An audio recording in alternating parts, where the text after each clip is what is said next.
Hello అండి, అందరికీ hi. Welcome back to my channel. నేనైతే చాలా బాగున్నాను. మీరు ఎలా ఉన్నారో నాకు కామెంట్ బాక్స్లో రాసి చెప్పండి. ఈరోజు నార్మల్గా వచ్చేసి చపాతీలు, సోరకాయ మిల్ మేకర్ కర్రీ చేద్దామనుకుంటున్నాను. ఈరోజు బ్లాగ్లో ఇవి చూపిస్తున్నానండి. చపాతీ పిండి తీసుకుంటున్నానండి. చపాతీలు అంటే చపాతీ పిండి తడపడానికి ఇక్కడ నలుగురికి సరిపోయే అంత పిండి తీసుకుంటున్నాను. ఇందులో కొంచెం సాల్ట్ వేసి కొంచెం ఆయిల్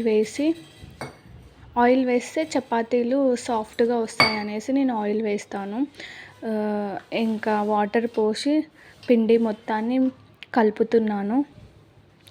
మరీ అంత గట్టిగా కాకుండా మరీ అంత మెత్తగా కాకుండా మీడియంగా కలుపుకుంటాను నేను. అంటే ఒకరొకరికి ఒక్కొక్క విధంగా పిండి ఉండాల్సి వస్తుంది. ఒకరు తరిపింది ఇంకొకరు చేస్తారనుకోండి, చెయ్యరు అని కాదు, కానీ ఇంకా కొంచెం అలవాటు ఉండాలి. నేను కొంచెం మెత్తగా తడుపుకుంటాను పిండి. ఇంకా కర్రీ కోసం అనేసి నేను సోరకాయ కోస్తున్నాను. సోరకాయ మీది పొట్టు మొత్తం తీసేస్తున్నాను. ఇంకా పొట్టు మొత్తం తీసేసి సోరకాయను కోస్తున్నాను. మొత్తం కోసేసాను.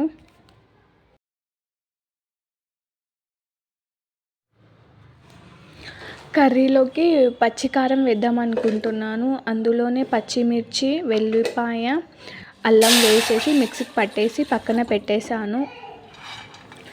మిల్ మేకర్ కోసం దాంట్లో వాటర్ పోసుకున్నాను. వాటర్ పోసేసి ఒక 2 minutes వేడెక్కాక మిల్ మేకర్లు మొత్తం అందులో వేసేసి ఒక 2 minutes అట్లా హీట్ చేసుకున్నాను. ఇంకా అది తీసి పక్కన పెట్టేసుకున్నాను. స్టవ్ పైన కుక్కర్ పెట్టేశాను. కుక్కర్ పెట్టేసి 3 tablespoons ఆయిల్ వేసాను. ఆయిల్ వేడెక్కిన వెంబడే ఆనియన్స్, సరిపడినంత సాల్ట్ వేసి మొత్తాన్ని కలుపుతున్నాను. పసుపు వేస్తున్నాను. మొత్తాన్ని కలుపుతున్నాను. కర్రీకి సరిపడినంత మిక్సీకి పక్కన పెట్టుకున్నాం కదా పచ్చిమిర్చి కర్రీకి సరిపడినంత వేసి మొత్తాన్ని కలుపుతున్నాను. కరివేపాకు వేసి మొత్తాన్ని కలుపుతున్నాను. ఇంకా ఆనియన్స్ గోల్డెన్ బ్రౌన్ కలర్లోకి వచ్చేసాయి కాబట్టి ఇంకా సొరకాయలు కోసుకొని పక్కన పెట్టుకున్నాం కదా, వాటిని కుక్కర్లోనికి వేసి మొత్తాన్ని కలుపుతున్నాను. కలిపేసి వాటర్ పోసి విజిల్కి కుక్కర్ పెట్టేశాను. ఒక 5 whistles వచ్చేసాక ఇంకా కర్రీ మొత్తం ఉడికిపోయింది. ఇంకా చూసారా ఎంత మంచిగా కర్రీ ఉడికిపోయిందో. ఇంకా అందులోకి మిల్ మేకర్లు మొత్తం వేసేస్తున్నాను. వేసేసి మొత్తాన్ని కలుపుతున్నాను. సరిపడినంత ధనియా పౌడర్ వేస్తున్నాను. ధనియా పౌడర్ మొత్తం వేసి మొత్తం కలుపుతున్నాను.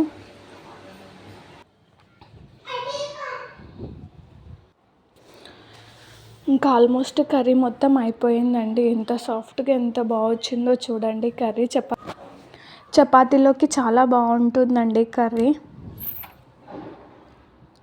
ఇంకా కర్రీ అయిపోయింది. పక్కన పెట్టేసి స్టవ్ పైన పెంచు పెట్టేసి ఇంకా చపాతీలు చేస్తున్నాను.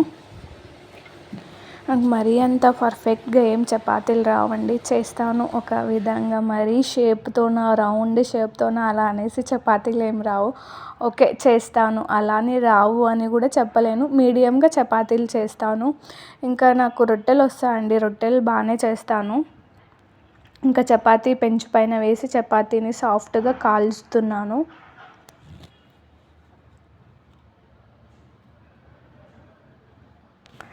ఇంకా అర్జున్ కొంచెం చపాతీ క్రిస్పీగా తింటాడు. వాడి కోసం అనేసి నేను సపరేట్గా వాడి కోసం ఒక 2 చపాతీస్ అలా క్రిస్పీగా చేస్తాను. ఇంకా మేమిద్దరం నార్మల్గా మెత్తగానే తినేస్తాము. చూసారు కదా కర్రీకి చపాతీకి ఎంత బాగుందో.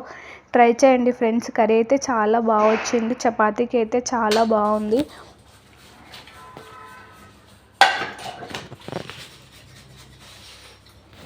ఇంక ఇక్కడ ఫుల్గా అంట్లు పడ్డాయండి. ఇంకా నేను అంట్లు మొత్తాన్ని తోమేసుకుంటున్నాను. అంట్లు తోమేసుకున్నాక ఇంకా నైట్కి మొత్తము స్టవ్ కట్ట అది ఉంటుంది కదండి, అది రోజు అయితే కడగను, వీక్లీ ఒక 2 టైమ్స్ అలా అంట్లు స్టవ్ కట్టను కడుక్కుంటాను. మీరు ఎన్నిసార్లు స్టవ్ కట్టను కడుక్కుంటారో నాకు కామెంట్ బాక్స్లో రాసి చెప్పండి. ఇంకా నార్మల్గా ఇంకా అంట్లు మొత్తం తోమేసాను, ఇంకా కడుగుతున్నాను అంట్లను. నా బ్లాగ్ నచ్చితే లైక్ చేయండి, షేర్ చేయండి, ప్లీజ్ ఫ్రెండ్స్ సపోర్ట్ చేయండి, నా ఛానల్ని సబ్స్క్రైబ్ చేసుకోండి. ఇంకా ఈరోజు బ్లాగ్ ఇంతేనండి, అంట్లు మొత్తం తోమేస్తున్నాను.